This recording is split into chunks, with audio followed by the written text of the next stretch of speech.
ये है David Goggins, जिनको वर्ल्ड के टफेस्ट और स्ट्रॉन्गेस्ट मैन में गिना जाता है, जो कि नेवी सील से रिटायर्ड है। ये अमेरिकन आर्मी के अकेले ऐसे ऑफिसर है जिन्होंने नेवी की सबसे कठिन ट्रेनिंग को कंप्लीट करने के साथ साथ आर्मी रेंजर स्कूल और एयरफोर्स टेक्टिकल एयर कंट्रोलर की ट्रेनिंग भी कंप्लीट की है। और ये 60 से भी ज़्यादा अल्ट्रा मैराथन ट्रायथलॉन और अल्ट्रा ट्रायथलॉन दौड़ चुके हैं, और इनमें से ज़्यादातर में ये टॉप 5 में ही आए हैं। और सिर्फ यही नहीं, बल्कि 17 घंटे में 4030 पुलअप्स करने का रिकॉर्ड भी इन्हीं के नाम है। और मज़े की बात यह है कि ये सब इन्होंने तब किया जब इनके हार्ट में एक छेद था, यानी कि जितने भी इनके कॉम्पिटिटर्स थे उनके कंपैरिजन में इनको 50% कम ऑक्सीजन सप्लाई मिलती थी।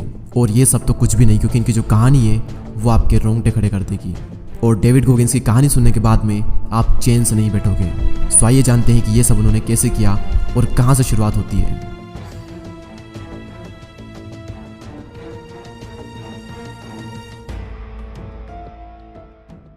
डेविड बताते हैं कि उनकी जो लाइफ है वो किसी डरावने सपने से कम नहीं है। उनका जन्म एक अमीर परिवार में तो हुआ था, लेकिन उनके जो फादर थे वो एल्कोहलिक थे और बहुत ही ज़्यादा एब्यूसिव थे, और इसी के साथ वो प्रोस्टिट्यूट जैसे गलत धंधे में लगे हुए थे। उनके फादर उनकी माँ को मेंटली और फिजिकली बहुत टॉर्चर करते थे। उनके फादर उन्हें बेल्ट से मारते थे, और कुछ टाइम बाद उनकी माँ से ये सब सहा नहीं गया और उनकी माँ ने उनको छोड़ दिया। और इतना ज़्यादा टॉक्सिक स्ट्रेस इतनी कम एज के बच्चे के ब्रेन को उतना ही डैमेज करता है जितना कि पोलियो या फिर दूसरी कोई सी ब्रेन की बीमारी हो। और ये चीज़ बच्चों की लैंग्वेज और मेमोरी को लिमिट कर देता है, जिससे कि बच्चों को कुछ भी याद रख पाना मुश्किल हो जाता है। और डेविड के साथ में भी ऐसा ही हुआ। दूसरे बच्चों के कंपैरिजन में इनका जो इंटेलेक्चुअल लेवल था वो बहुत ही कम था। उनको लाइफ के हर स्टेज पर रेसिज्म फेस करना पड़ा।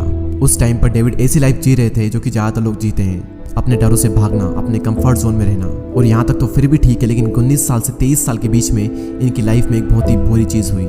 इन 4 सालों में उनका वेट 79 kg से बढ़कर 136 kg हो चुका था। जब वे 23 साल के थे तब वे एक पेस्ट कंट्रोल कंपनी में काम करते थे, जहाँ पर उनका काम था रेस्टोरेंट में जा करके और लोगों के घरों में जा करके कीड़ों और कॉकरोचेस को मारना। उस वक्त डेविड एक बिना पर्पस की लाइफ जी रहे थे, और इतनी सारी प्रॉब्लम फेस करने के बाद में उनकी जो मेंटेलिटी थी वो बहुत ही बुरी हो चुकी थी।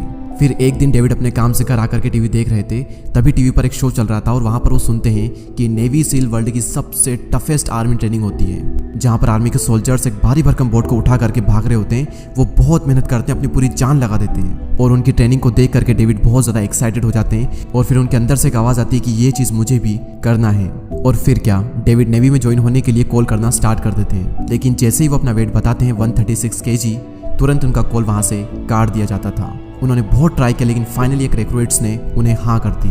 लेकिन वो वहाँ पर एक शर्त रख देते हैं। उनकी शर्त ये थी कि नेवी में तुम्हारी हाइट के अकॉर्डिंग जो वेट लिमिट है वो है 75 kg, यानी कि तुम्हें अपना वेट 50 किलो कम करना होगा, वो भी बस 3 महीनों में। जस्ट इमेजिन 50 किलो वेट कम करना है 3 महीनों में, कितना डिफिकल्ट टास्क है। लेकिन डेविड को किसी भी हालत में ये चीज़ करनी थी, और उन्होंने तुरंत ही हाँ कह दी। उसके बाद जब भी वो नहाने जाते तो अपने आप को देखते और खुद के बारे में सच बोलते कि सच चाहे कितना ही कड़वा क्यों ना हो, कितना ही दर्दनाक क्यों ना हो, मुझे नेवी में जाना है। एक दिन वो एक रेस्टोरेंट में कीड़े मार रहे होते हैं, तभी वो मशीन को फेंक देते हैं और अपने आप से कहते हैं अब मैं ये जॉब नहीं करूँगा। वो मशीन को वहीं पर रख देते हैं और जूते पहनकर भागना शुरू कर देते हैं। लेकिन सिर्फ 400 मीटर दौड़ने के बाद में उनकी सांसें फूल जाती है और वो वहीं पर गिर जाते हैं। फिर वो हाँफते हाँफते थके हारे अपने घर पर जाते हैं, और उसके बाद उन्हें खुद पर शर्म आती है। और तभी वो अपने फेवरेट बॉक्सर रॉक की सीढ़ी लगाकर उसका फेवरेट पार्ट देखने लगते हैं, जहाँ पर रॉक का अपोनेंट उसे बहुत बुरी तरीके से मारता है।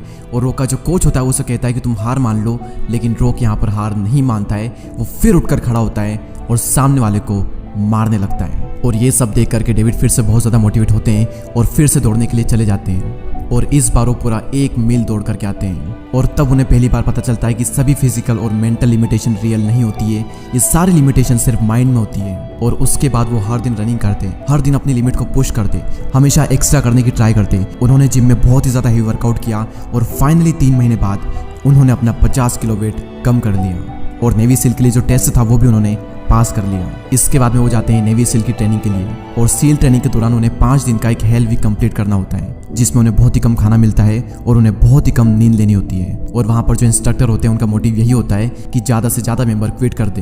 इंस्ट्रक्टर उनसे ये कहते हैं तुम ये ट्रेनिंग कंप्लीट कर ही नहीं सकते, तुम इसके लिए बने ही नहीं हो। और डेविड को ये बात बिल्कुल भी पसंद नहीं आती है, वो उनसे नफरत करने लगता है। उस हेल वीक में डेविड की टीम के सामने कई सारे चैलेंजेस आते हैं, उनकी टीम डीमोटिवेट होने लगती है। लेकिन उसके बाद डेविड उनकी टीम से कहते हैं कि ये जो इंस्ट्रक्टर है ये चाहते हैं कि हम सब क्विट कर दें, हम सब यहाँ पर दर्द से तड़प रहे हैं, और वो वहाँ पर आराम से बैठ करके कॉफ़ी पी रहे हैं। उन्हें हमें दर्द में देख करके मज़ा आ रहा है, लेकिन उन सबको हमें ये बताना है कि इस दर्द से हमें बिल्कुल भी फर्क नहीं पड़ रहा है। हम सबको कुछ ऐसा करना है जो कि वो सोच भी ना सके। और ये सुन करके सभी के अंदर जोश आ जाता है और जिस बोट को बड़ी मुश्किल से उठा पा रहे थे उसको वो आसमान में उछालने लगते हैं और बोलने लगते हैं यू कांट हर्ट टीम 2, क्योंकि उनकी जो टीम थी वो 2 थी। और ये सब देख करके इंस्ट्रक्टर जो होते हैं वो दंग हो जाते हैं और जब सारे लोग पानी से बाहर आते हैं तो ठंड के मारे वो कांपने लगते हैं, एक दूसरे से चिपक जाते हैं। लेकिन डेविड और उनकी टीम को पता था कि ये जो इंस्ट्रक्टर ये चाहते हैं कि हम सभी लोग ठंड से कांपे और यहाँ पर संघर्ष करें, लेकिन हम सबको उनसे एक कदम आगे रहना है। और इस सोच की वजह से डेविड दिन पर दिन और ज़्यादा स्ट्रांग होते गए और उन्होंने वो हेल वीक कंप्लीट कर लिया। डेविड गोगिंस बताते हैं कि सील ट्रेनिंग के दौरान एक चीज़ उन्होंने बहुत ज़्यादा फोर्स किया अपनी लिमिट को पुश करने में और गिव अप ना करने में, वो था उनका कैलस्ड माइंड। कैलस्ड माइंड यानी कि कठोर दिमाग। जिस तरीके से एक्सट्रीम ट्रेनिंग करने के बाद में हाथ की जो सॉफ्ट स्किन होती है वो कठोर होने लगती है, उसी तरीके से जब आप बहुत ज़्यादा दर्द और बहुत ज़्यादा हार्डशिप से गुजरते हो, गिव अप नहीं करते हो, तो आपको जो माइंड है वो भी कठोर होने लगता है और उसके बाद में आपके माइंड को दर्द और डिस्कम्फर्ट में मज़ा आने लगता है।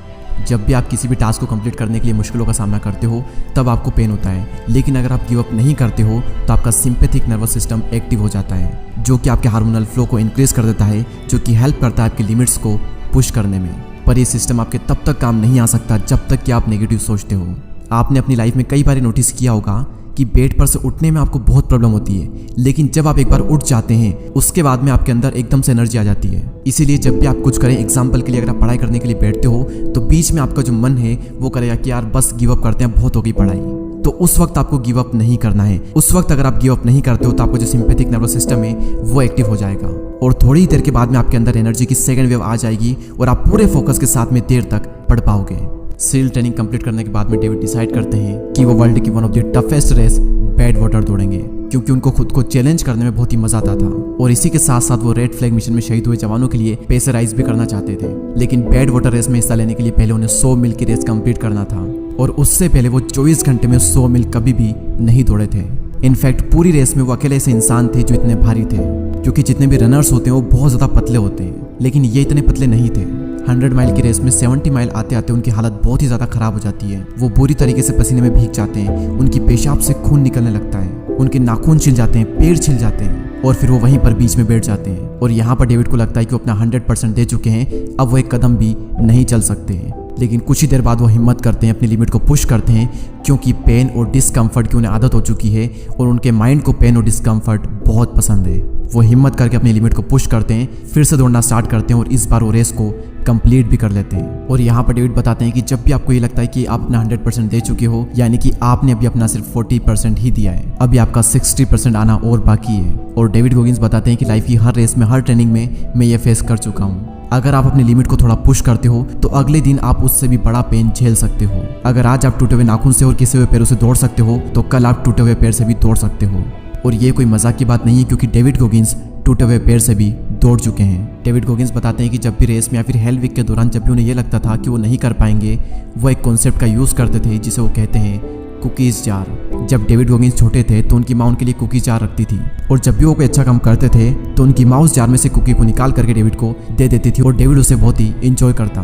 गोगिंस यहाँ पर बताते हैं कि जो भी अचीवमेंट आप हार्डवर्क करके हासिल करते हो वो है कुकीज़। और जब भी आपको ये लगता है कि मुझ में एनर्जी नहीं है, अब मैं ये नहीं कर सकता, तो आप उन कुकीज़ को याद कर लो, यानी कि आपने जो पास्ट में अचीवमेंट किए हैं उनको याद कर लो। आपको याद करना है कि पहले भी मुझे यही लगा था कि मैं नहीं कर पाऊंगा, लेकिन मैं कर गया, तो इस बार भी मुझे लग रहा है कि मैं नहीं कर पाऊंगा, लेकिन मैं कर सकता हूँ। आपको उन कुकीज़ को देख करके, यानी अपने पास्ट के अचीवमेंट को देख करके खुश नहीं होना है, बल्कि अपने पास्ट के जो अचीवमेंट्स है उनको प्रेजेंट में यूज़ करना है, खुद को फ्यूल करने के लिए, खुद को एनर्जी देने के लिए। जब डेविड गोगिंस ने अपना 50 किलो वजन कम किया था तब उन्होंने फर्स्ट वीक में 5 से 6 किलो वेट कम किया था, तो वो उनके लिए कुकी था और वो उसको याद करके बार बार ये सोचते कि अगर मैंने पहले वीक में 5 से 6 किलो वजन कम कर लिया है तो मैं दूसरे वीक में भी कर सकता हूँ। और इसी तरीके से उन्होंने हर वीक अपना वजन कम किया और फाइनली 50 किलो वजन भी उन्होंने कम कर लिया था। दोस्तों, डेविड गोगिंस की जो कहानी है वो बहुत ज़्यादा संघर्षों से भरी हुई है। मैंने तो आपको बहुत ही शॉर्ट में बताई है, इसके अलावा भी उनकी लाइफ में बहुत कुछ हुआ। अगर आप उनकी लाइफ से रिलेटेड और भी कई सारी चीज़ जानना चाहते हो, मोटिवेट होना चाहते हो, तो आप उनकी बायोग्राफी कांट हर्ट मी पढ़ सकते हो। अगर आप ये बुक पढ़ना चाहते हो तो डिस्क्रिप्शन में आपको लिंक मिल जाएगी, वहाँ से जाकर के आप परचेस कर सकते हैं। एंड आई होप आपने इस वीडियो से बहुत कुछ सीखा होगा। ऐसे ही और वीडियोस को देखने के लिए हमारे चैनल को सब्सक्राइब करके बेल आइकन को प्रेस करें। मैं आपसे मिलूंगा अगले वीडियो में, तब तक के लिए जय हिंद, जय भारत।